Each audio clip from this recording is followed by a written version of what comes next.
자, 두 번째 문제는 10월 12일 김정은이 또다시 장거리 순항 미사일 발사장에 나타났습니다. 다섯 번째 나타난 겁니다. 자, 9월 25일 태천 저수지 발사장에서 있었던 SLBM 발사할 때 나타났고, 그리고 대륙간 탄도미사일이라고 하는 일본 관통을 하는 미사일 발사할 때 나타났고, 그리고 9월 6일과 9월 8일 전방위적인 대규모 군사훈련, 탄도미사일뿐만 아니라 비행기, 공대지 미사일, 그리고 장거리 포병 훈련까지 연합훈련 작전에 10월 6일과 8일 날 나타났던 것이 바로 김정은입니다. 그리고 이번에 또다시 장거리 순항 미사일 발사장에 나타났습니다. 김정은은 왜 장거리 순항 미사일 발사장에 나타나면서 이름을 전략 순항 미사일이라고 달았을까요? 자, 그전에 전술 핵 미사일이라고 했습니다. 지금까지 김정은은 9월 25일부터 10월 8일까지의 기간에는 전술 핵 운용 부대들을 참관했다고 했는데, 그리고 전술 핵무기를 탑재할 수 있는 단거리와 중단거리 미사일들을, 중거리 미사일들을 발사하고 그 현장을 직접 지휘했는데, 자,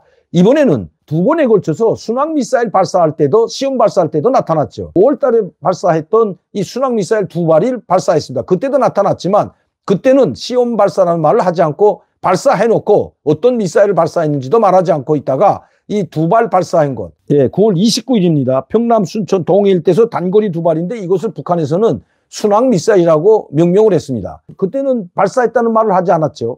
왜냐하면 이거는 시험 발사가 아니고 이미 실전 배치됐다는 걸 말해주고 실사격 훈련에 들어갔기 때문에 말하지 않습니다.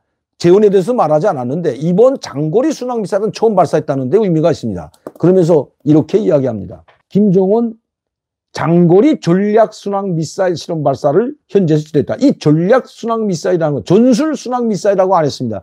전술 핵무기가 아니라 전략 핵무기를 탑재할 수도 있다는 것을 암시하는 거죠. 자, 2000km를 날아갔다고 재원도 밝혔습니다.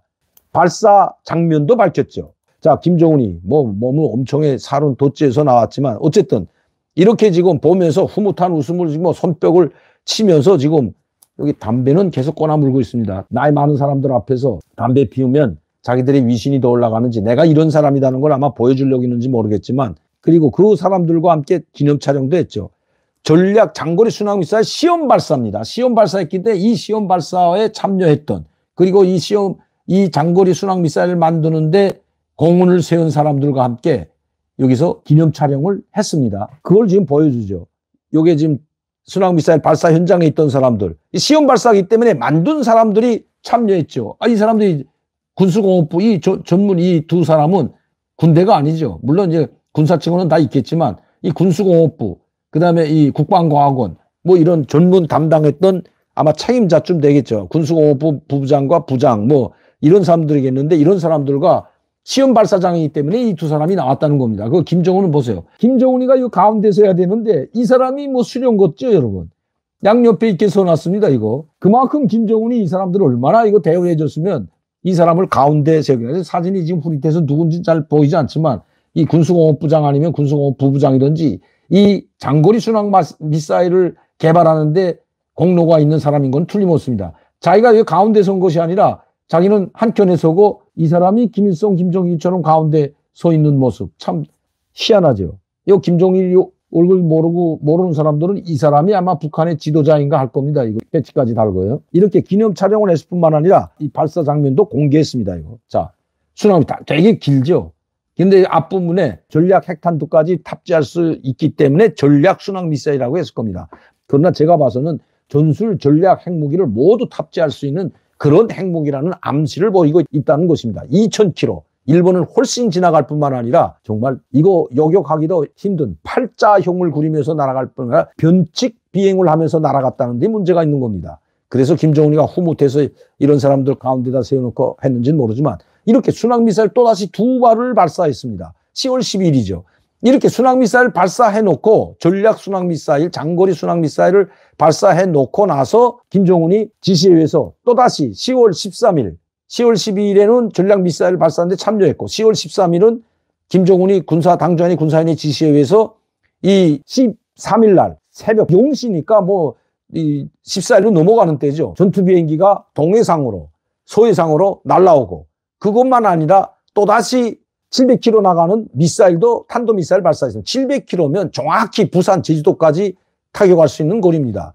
언제 어디서든지 북한 내륙 깊이에서도 700km면 제주도까지 갈 수 있는 이런 탄도미사일을 또다시 발사했고, 탄도미사일뿐만 아니라 포병 사격 훈련을 소위 바다에서 또 했다는 것입니다. 전방위적으로 제가 여러분들께 말씀드렸죠. 이제 대대적으로 벌써 9월 25일부터 10월 6일, 8일까지 수십 발의 미사일을 동시에 발사하고 해왔고, 이제는 우리 최전방 지역에까지 비행기가 출격하고 서해 지역으로 탄도미사일을 발사하고 포사격 훈련까지 하고 있는 김정은. 다시 한번 말씀드렸지만 김정은이 노리는 것은 국지전입니다. 국지전을 하면서 우리를 떠보려고 할 것입니다. 자, 국지전을 했을 때 우리가 과연 평양까지 타격할 수 있을까요?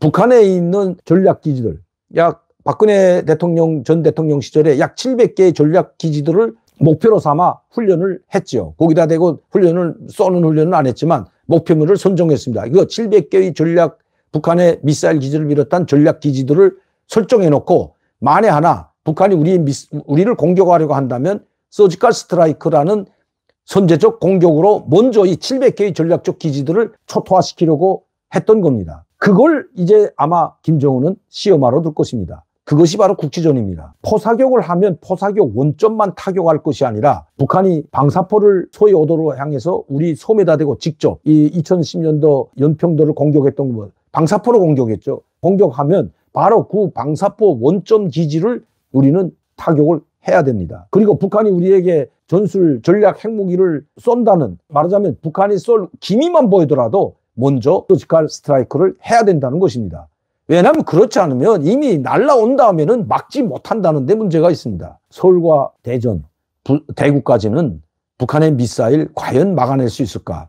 그럼 막아내면 얼마나 막아낼 수 있을까? 그리고 어떤 미사일에 전술이나 전략 핵무기를 탑재했는지 이걸 과연 알 수 있을까? 한 번에 쏜다면 북한이 수십 발, 수백 발을 동시에 쏴버릴 것이기 때문입니다. 우리를 공격한다면, 이건 가정해서지만 그렇게 된다면 우리 대한민국 영토에 만약시 전술 핵무기가 됐던 전략 핵무기가 됐던 한두 발 떨어지게 되면 그때는 걷잡지 못하기 때문입니다. 아무리 북한을 미국의 핵무기로 타격한다고 해도 우리가 이미 북한의 핵에 의해서 얻어맞게 된다면 과연 우리는 어떻게 될까요? 그리고 이런 상황이 벌어진다면 우리나라에 들어와 있는 외국 기업이 계속 여기 와서 기업 활동을 할까요, 여러분? 이 상당한 리스크가 있다는 것입니다. 그 리스크를 제거하는 방법, 북한의 미사일을 날아올 때 요격하는 것이 아니라 사전에 서지컬 스트라이크를 해야 된다는 것입니다.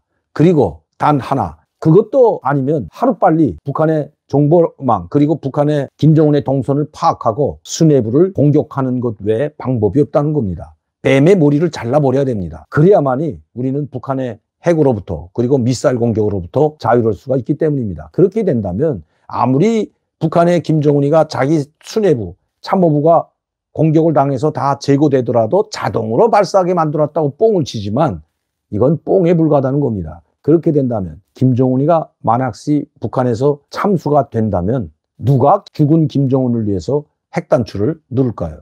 이젠 우리가 준비할 때가 됐습니다. 그렇게도 하지 못하겠다면 미국을 설득해서 미국의 전술 핵무기나 전략 핵무기를 가릴 거 없이 전술 전략 핵무기를 한반도에 배치하는 길 외에 다른 길이 없다는 것입니다. 얻어맞은 다음에 미국이 아무리 북한을 핵으로 전술 핵무기가 됐던 전략 핵무기가 됐던 공격한다면 그건 무슨 의미가 있을까요? 우리는 북한의 미사일에 얻어맞아서 초토화되고 북한은 미국의 핵미사일이 얻어맞아 초토화된다면 남과 북은 모두 공멸하기 때문입니다. 사전에 예방을 해야 된다는 것입니다.